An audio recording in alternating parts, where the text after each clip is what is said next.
ada dua hadis yang berbeda. Walaupun dua hadis yang berbeda, tetapi maksudnya sama. Mungkin ada penambahan. Yang kedua menambah yang pertama menambah yang kedua. Apa hadis yang pertamanya?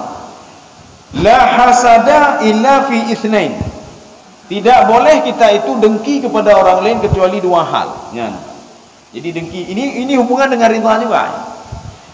Yang pertama, rajulun atahullahu al-hikmah fahuwa yubayyinuha fin nasi wa yu'allimuha. Ada seorang laki-laki, dia diberikan ilmu oleh Allah, dia mengajarkan ilmu ini kepada orang lain. Kita boleh dengki, Pak. Boleh dengki terhadap orang ini. Dengki maksudnya bagaimana? Kenapa dia bisa mengajarkan orang lain? Kenapa saya tidak bisa? Ya, Pak. Nyanyi dengki, Pak. Maka kita terus mencari ilmu, Kenapa si fulan bisa, kenapa saya tidak bisa? Ya. Jadi nak boleh nanti kakilah lun ridha aja ulun. Memang bodoh ulun Pak. Lun cukup bodoh. Urun lain cara, orang lain pintar dia, bisa ini, bisa ini. Saya tidak bisa apa-apa. Ibadah haji tepu-tepu haji. Kemah lagi yang laju ni. Kita ridha, enggak boleh menolak ridha Allah Subhanahu wa taala. Ini pemahaman yang keliru, Pak. Rasulullah menyuruh kita untuk ketika melihat seseorang itu dia mengajarkan orang lain hikmah, maka kita harus dengki juga sama dia. Dengki dalam maksud apa? Kenapa bisa seperti itu? Saya juga bisa seperti itu. Ya, ini yang pertama. Yang kedua, warajulun atahullahu malan fasallatahu ala halakathu fil haqqi. Seorang laki-laki yang diberikan harta banyak oleh Allah, dengan harta itu dia bersedekah. Makanya kita melihat nanti orang lain, oh si fulan jadi bersedekah, kenapa saya tidak? Ya, saya harus bisa juga seperti si fulan untuk bersedekah. Ya.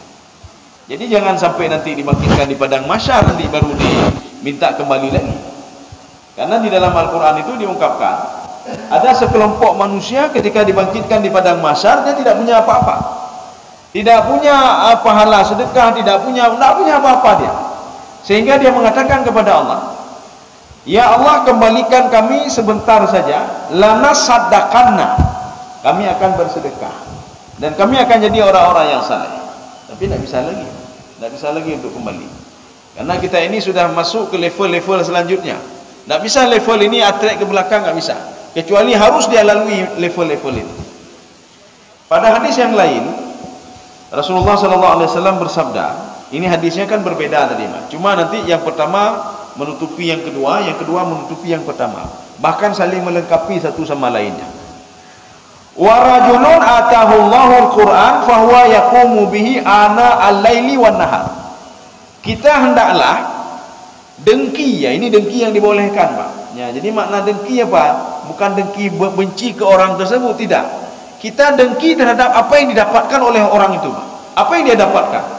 Wa rajulun atahullahu al-Qur'an. Seorang laki-laki yang diberikan oleh Allah pemahaman terhadap Al-Quran. Fahuwa yaqumu bihi ana al-laili wan nahar. Jadi dia itu membaca Al-Quran siang malam baca Al-Quran. Ya, maka Rasulullah mengatakan hendaklah kalian dengki kepada orang tersebut, iri terhadap orang tersebut. Kenapa dia bisa baca Al-Quran siang malam? Kenapa saya tidak baca Al-Quran? Ya. Jadi tidak boleh kita duduk kaki lalu ridha lagi, ridha lagi.